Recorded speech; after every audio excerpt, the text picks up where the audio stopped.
timed that train perfect. You're gonna buy nostalgia. And Lorain County did such an awesome job restoring this facility. Imagine all the memories that were here. Some of your dads went off to war through that door right over there.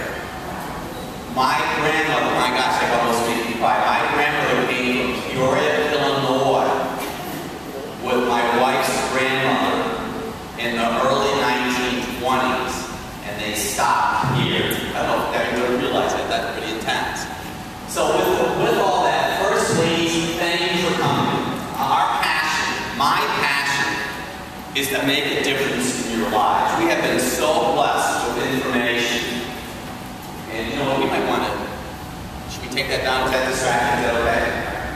So our goal is to improve your knowledge, to empower you.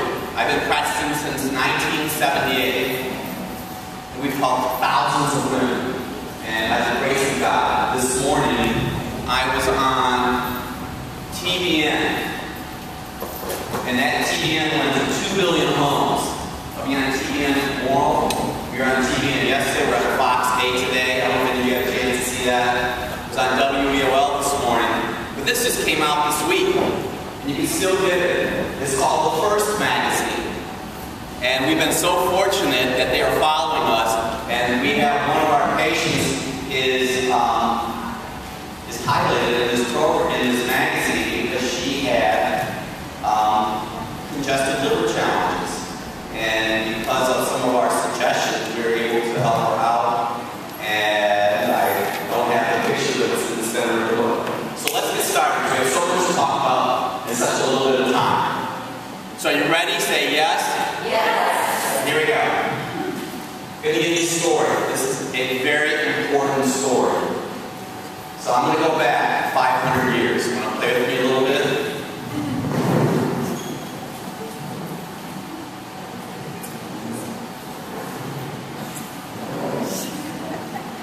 In 1492, Columbus sailed up. These were all the MASH. These guys we were all raised from a whole other generation. You see on the periphery, they did not say 1492. So I'm Christopher Columbus. He's actually one of my heroes. I actually went to his house in Genoa, Italy. Really take it very serious. So here's a trick question. In 1492, for all you globetrotters, was the world geographically round in 1492? Raise hands. How many would say the world was geographically round in 1492? How many would say the world was flat? This is a trick question. You're going to open it where you want. Now I want you to listen. This is so very significant. The world was geographically round. Sometimes it's silly. You look at the moon and you think, wow, how did it wasn't square, it was round. In the minds of the people, the world was flat. So in essence, the world was flat. You say, what does that have to do with anything, Dr. Bob? Well, right now, today, in 2012, we're living the exact same mindset, but it comes to health. Conventional medicine, I have nothing against conventional medicine. They have their purpose. We all have our purposes. Conventional medicine has most people believing that sickness and disease comes from the outside in. But we know that sickness and disease comes from the inside out. And that's a part of what we do. So now we're going to advance 600 years. It's 2012. I don't know if you realize it or not, but every year in the United States, 160,000 people die for properly prescribed medication. 160. And some of your family members could have died, had side effects from properly prescribed meds. That's the equivalent of a 747 jetliner crashing every 2.5 days. So, if you knew right today that an aircraft was going to crash and 272 people were going to die, would you continue to fly? But every day in America, the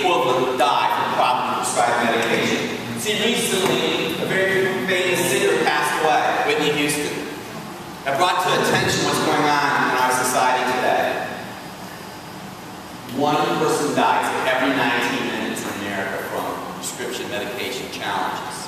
2 people die every 2 hours. So I was watching CNN and the medical toxicologist, and he said, when it comes to meds, 1 plus 1 is not equal to 1 plus 1 equals 5. I don't ever tell anybody about the medications. My purpose, Dr. Anthony, Dr. Casey's purpose, is to educate you so you can make wise choices. So with that, there's some papers that we'll be talking about in a few moments, but I want you to go to your notes that you have. We're going to get right down to it. So, here's the main issue today. It's estrogen. Now, if we had a bunch of men in the room, they'd start chuckling.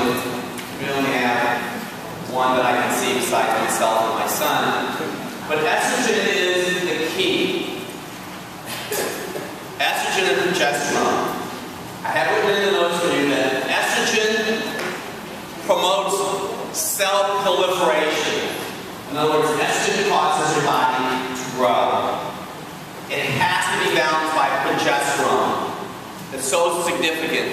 In a moment, I'm going to share something with you. Your ovaries and your adrenal gland, when they're fatigued, influence progesterone in your body. Estrogen-dominant lifestyles include toxic chemicals. One of them happens to be this right here, canned food. Now, I'm not telling you to stop eating canned food, but on the inside lining of this can is something called BPA. You want to now become a very wise shopper. You want to become BPA-free, especially for your children, because your children have been really exposed to a lot of chemicals and toxins. On the way over tonight, I stopped at Giant Eagle and I bought a bag of soy nuts. Now, I'm just going to suggest you don't want to do soy. Soy will increase estrogen in both women and in men. And if you have a prepubescent daughter and you're giving her soy, greater chance to have cysts on her ovaries. Men should never use soy, ever. Because soy is going to increase the size of their prostate. As Dr. Anthony told you, we are on TV all over the world. Debbie and I taped TV last November in California. When I was finishing the taping, the cameraman came up to me and said, like they always do, just put it in your when I copy it. Anytime that they do that to me, it's about sex or it's about improper male function. So when I finished talking, and I was talking about the soy, the gentleman said to me, my prostate's swollen, they want to take it out. My wife read in Women's Day that everybody should do soy. Once I started taking the soy, I had prostate swollen. Soy puts estrogen in men. I can tell you we have the technology today that we can do an analysis of all the men in your life. Men that are 55 and older have more estrogen in their bodies than you ladies do that are 55 or older. Common body signals for estrogen toxicity in a man and in a woman would be, especially the female, is tender breast and menstrual flow. So watch also recycle number 7. You do not want recycle number 7 products in your body. Avoid canned food and soy. Now, the average female is between 125 and 150 chemicals on her body every day. So I'm just going to encourage you right now, start watching what you're putting on your body. If you go to the American Cancer Society website and look up hazardous chemicals, go to your pantry and start looking at what is in or looking at your cosmetic area. Sodium lauryl sulfate. You do not want that. It's cumulative. So if you put a little sodium lauryl sulfate, but over 10 years it's cumulative. Let me tell you a true story. All my stories are true. Didn't you like the Christopher Columbus story? You have to believe that they didn't come over here. They all thought they were going to fall off the planet. So I'm going to make a very profound statement. Are you ready for this? You're going to love this. Because your husband's going to go home and say, well, what the and you're going to say this.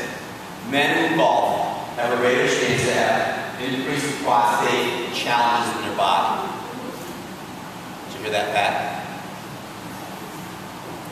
So what's going to happen, they're going to get really angry at you. Here's what's going on. What do they do on the fairway? They spray. They spray herbicide and pesticide that has estrogen in it. Now, I'm not saying men can't go golfing, but I know that most men, if they go golfing, I'm just throwing this game out, they'll be smoking a cigar, they'll put the cigar in their grass, the cigar in their mouth, they're walking on the dew and it goes up in the air. I have a personal friend of mine. I was just in South Carolina speaking, and we had the possibilities to do some very advanced technology. I was just a keynote speaker in Utah last week, so I had my friend, and we tested him. I'm doing this because we have a hand cradle that we can test electronically individuals. His estrogen was off the planet, way up here. He had no testosterone. He had yellow eyes. They were going to take his prostate out. I had to have what I fondly call a come to Jesus meeting with him. And told him if he kept on going the way he would, that he would lose his prostate.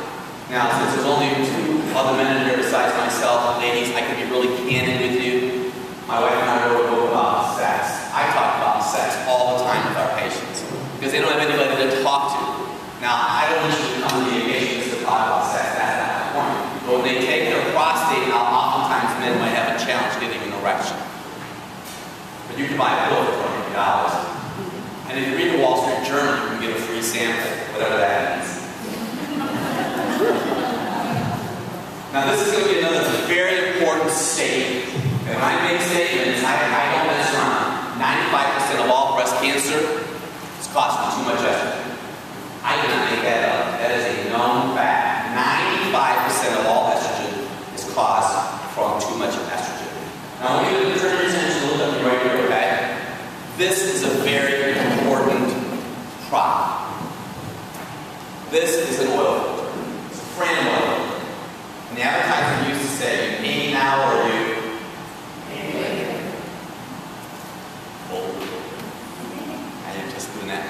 This is your liver, right here. You see it?